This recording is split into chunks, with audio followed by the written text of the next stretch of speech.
Hey, Josh. Hey Mike, ready to get this thing started? Wait a minute.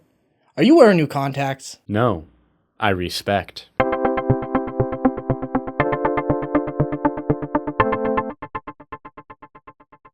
Welcome back to Player's Perspective, where we talk about games from the point of view of the people who play them, and take an in-depth look at mechanics, player experience, and more. Today we're going to stare long and hard into the magic mirror in Divinity Original Sin 2. The magic mirror is a game mechanic that allows you to respec your character in the middle of a game. It's unlocked at the conclusion of Act 1 of 3, and allows your character to change appearance, attributes, ability scores, feats, and instrument of your choice. But let's back up. What are you doing later? Not that much. Divinity Original Sin 2 is an RPG that was released in 2017 by developer Larian Studios. It was marketed as the video game equivalent of pen and paper RPGs. Unlike most video games, every object you can interact with is persistent. Items, enemies, and allies are all finite, and the death of a non-player character can change your game forever. Combat is tight and diverse. Each role in the party feels unique with its own playstyle and specialized skills. Each of the 3 acts features a large, open map filled with interesting challenges that can be solved in a myriad of ways.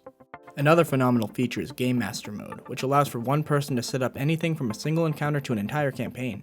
There's a lot to learn, but a GM willing to put in the time should certainly feel rewarded when they are able to run a tabletop-style adventure in-game, down to reacting on the fly via dialogue boxes with the players. And with participants able to play online, it means you can join the session whether you're on your laptop on a different continent or on your laptop on top of their lap. What are you doing later? With that out of the way, we can take a look at this game from 3 perspectives: roleplay, mechanics, and intended play. Roleplay is when a character assumes the attitudes, actions, and discourse of their character. Roleplay games are a common genre with a multitude of subgenres. Some RPGs allow you to create a character from a blank slate, while others give you a well-formed character and put you in their shoes. Divinity lets you do both. You can play characters with set origins or blaze a path all your own. And either way, you constantly find out who your character is as you make tough decisions and interact with the world.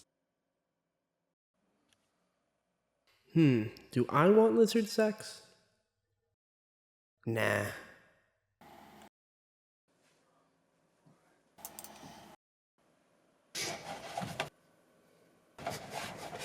I thought you said this game had tough decisions. Out of these interactions, you end up exploring a narrative. And with so many options, it makes for great replayability and loads of different, unique character arcs. Central to all of this is the performance of identity. People are the decisions they make, both in how they present themselves and how they interact with others. Sometimes this means making decisions that aren't on paper the best, but instead ones that are more poignant. For instance, on one of my playthroughs, I had a dramatic victory over the big bad of the first act. In a show of pride, my battle mage donned her foe's armor.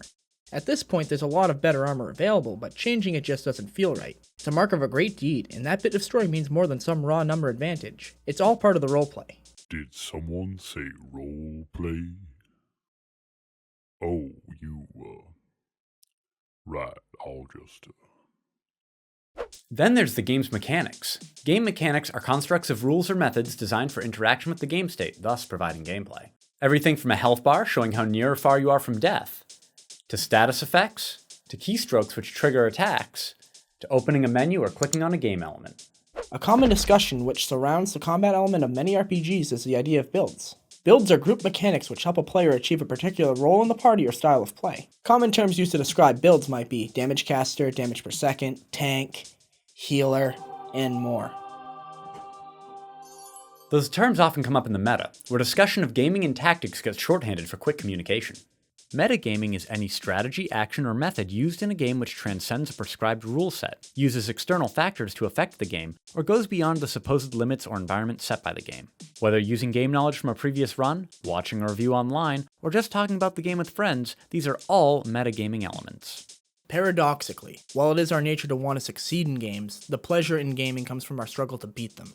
If you've ever played a game with all the cheat codes on, you've probably known what it is to be bored of winning.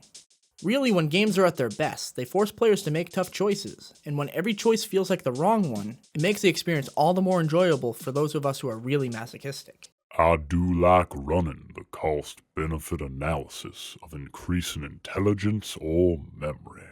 By combining the lenses of roleplay and mechanics, we can begin to peel back how the game developers intended us to play this game. In their own words, you can kill anyone, talk to anyone, solve every situation in as many ways as they could think of, and forge a character that is truly your own in roleplay and combat. These quotes are not ambiguous. This is a role-playing game. They want you to find creative ways to solve problems instead of just using brute force. You should be able to create a character with a strong, unique identity. Furthermore, we can look at how the game incentivizes role-playing your character. By having a persistent world, it means that every action is going to have more weight attached to it. You can't simply waltz into a town and kill the guards for fun, because that will permanently change the world and the view people in it have for your character. When a door is smashed or a scroll used, there is one less in the game. If your party acquires an item, there's one fewer floating around the world. Choices are important. There is narrative persistence as well. If you're rude to one character or romance another, they'll still have the same relationship to you when you return. What does this all have to do with the magic mirror? Good question. Mechanically, this gives you an out from puzzle solving laterally. Instead of, I can't take this guy in a fight, maybe I should sneak around or set up the fight beforehand or try and find some other solution, it becomes, this guy is weak to X, so let's make my party good at that. It sets up a system of incentive to change your character without some drawback to weigh against it. There's no motivation to get good or find clever workarounds when encountering a difficult boss. Let's players and walkthrough makers have gone as far as saying, for this boss, use this build, creating a common conversation in the meta that you just change to whatever is convenient. Damn. It says here that this boss's only weaknesses are being stabbed or paying for sexual favors. What's that for? Another aspect of the magic mirror which seems at odds with the rest of the game is that it invites you to change the experience from a role-playing game to a puzzle game. Not that there's anything wrong with puzzle games. Puzzle games can be great. And RPGs often include puzzles as a different kind of challenge other than kill everything that doesn't have a dialogue box. Oh, did you end up finishing him off? Twice. There are many different kinds of puzzles, and the magic mirror facilitates the kind that is most basic and least interesting, trial and error. If you come to a boss and your party is ill-equipped to handle it, you can simply change your party's composition until you succeed at the challenge. Perhaps your party is magic heavy, and this boss is great at defending against magic attacks. The solution is to be more physical attack heavy. You don't actually have to understand the underlying reason why changing your party to a bunch of sword-swinging barbarians work in order to get to that solution. You just needed to try lots of things. More generously, you could say this makes it into a tactics game, working out someone's weakness in order to best exploit it, then creating a team which matches it.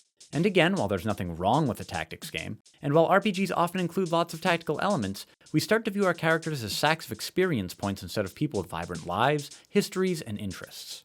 They become a gameplay object instead of a character you're personifying. And this subverts the roleplay. Why would a sneaky character suddenly decide to become a buff swordsman? Furthermore, what would motivate a character to literally change almost everything about themselves, possibly routinely? When you have a hammer, every problem is a nail. The saying is as old as it is true. People tend to attack problems first in the ways that they are most familiar. If a character wears lots of armor, carries a big axe and shield, and is really good at hitting things, his first reaction upon coming to a locked door is probably smash the door open. And that is a solution that will work. However, the dexterous rogue with her set of lockpicks is probably going to consider picking the lock first. And we would probably all agree that her solution is faster and more resource effective, even the guy with the axe. As the party leader, you understand the strengths and weaknesses of your characters, and in your head, that interaction takes place. I could solve this problem with guy A or girl B, and girl B is best suited to the task. As a party leader, would it not make more sense from a roleplay perspective to seek out a person who best fits a role you lack rather than morph someone you already have? And if it means removing someone from your party that you like, even temporarily, isn't that a more dramatic decision? It must be as tough or tougher for your characters to leave their friend behind as it is for you. And imagine, if your character has worked their whole life studying the arcane arts, would they really opt to simply forget all that? To get big muscles and a sword? Even if they really needed to be stronger, do you think they would choose to forget some of their accomplishments? Or rather, to work to better themselves, to become smarter and stronger?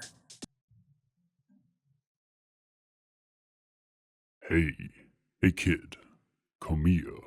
I don't know. Come on. I'm not supposed to talk to mirrors. Wanna be strong enough to open that jar of spaghetti over there?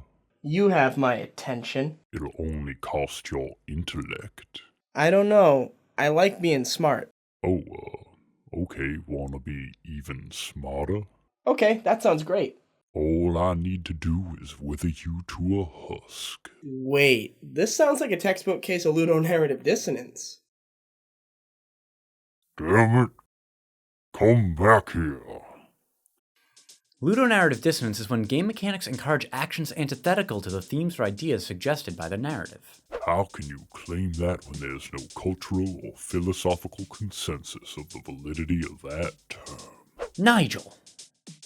We think that this concept is a helpful framing device for the relationship between game elements and plot elements that clash, and no consensus will exist until the term has been used and accepted by a broader range of critics. Take XCOM for instance. In XCOM, the decisions you make are irrevocable. This heightens the tension, creating an atmosphere of always being one misstep from complete failure. This substantially changes the way you play, because it puts you in a different mindset. The gameplay supports the plot and the themes. Now think about Divinity Original Sin 2. How would it change the way you play, knowing that every decision you make is permanent? We'd think longer and harder about our choices, carefully weighing the trade-offs of doing one thing over another, as our characters would likely do. That isn't to say there aren't any benefits to having the mirror in the game. Indeed, it has been very popular with much of the gaming community, or at least the ones leaving feedback in the forums. We appreciate that it can help you get through a situation if you're really stuck. It does give you another way to solve a problem. You can keep around characters whose personalities you really like, even if their speciality no longer has a slot on your team. And it allows you to freshen up gameplay if you've grown tired of your build. Or even just make some minor changes if an earlier lack of understanding of later gameplay elements led to suboptimal choices early in your point allocation.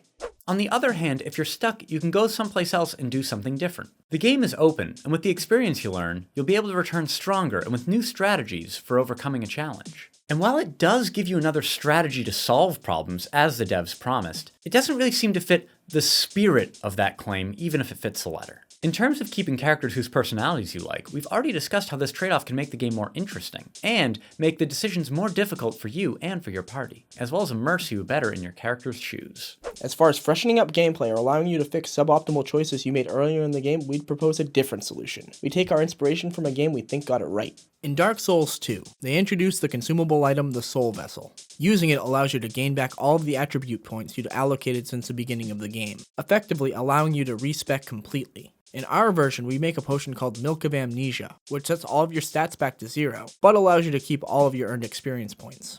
Because it's a consumable item, using it's a once-off, making the decision to imbibe it much more weighty to the player, as indeed it should be to someone choosing to erase their own identity. You could be given it at the same time you'd normally be introduced to the magic mirror, thus gaining back the early game benefit of being able to tweak your early decisions had they proved suboptimal. Should use it in the early game. Come later game, you might want to take advantage of the increased play allowed by substantially changing your own class. This is why we would make it possible to make another Milk of Amnesia, by taking on a series of harrowing quests to obtain the extremely rare ingredients of which it is made. Such ingredients can be scattered into optional challenges around Act 2, with perhaps the last ingredient in an area difficult enough that it assumes you've beaten all the other areas in the act. This gives you access to the late game benefit, while still making it a challenging endeavor, and giving weight and meaning to your decision to even attempt and craft a second one. And it gives you a long time to force you to consider exactly what it is that you're doing. And in that time, you can be exposed to narrative elements that question what drinking that potion really means, what it does to a person, and to those people around them who care about them, while asking the player if they've really considered the terrible cost it comes with. Personally, we wouldn't go as far as allowing for appearance change. All of your stats and your name, sure. But justifying every character recognizing you when you look completely different strains immersion. Now, to address the elephant in the room. Hi Ralph, I'm Mike.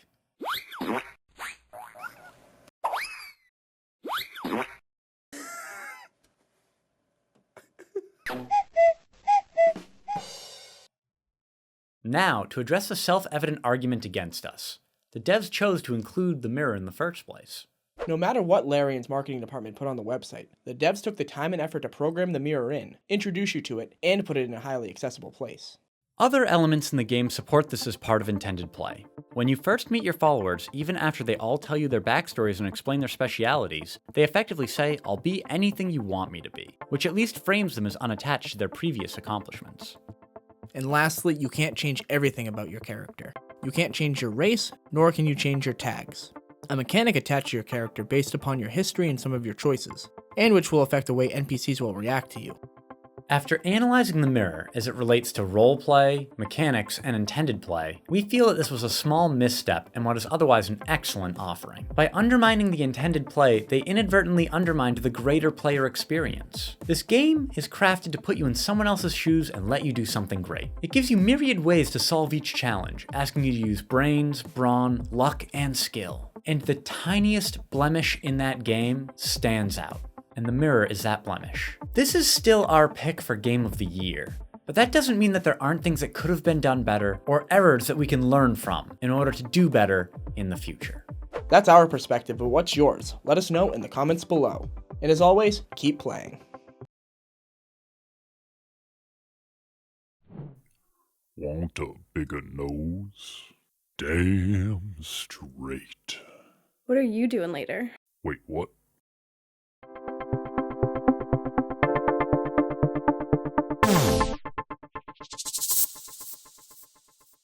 Thank you for watching. Make sure to hit subscribe if you haven't already for more videos in the future. And here's links to some of our other content.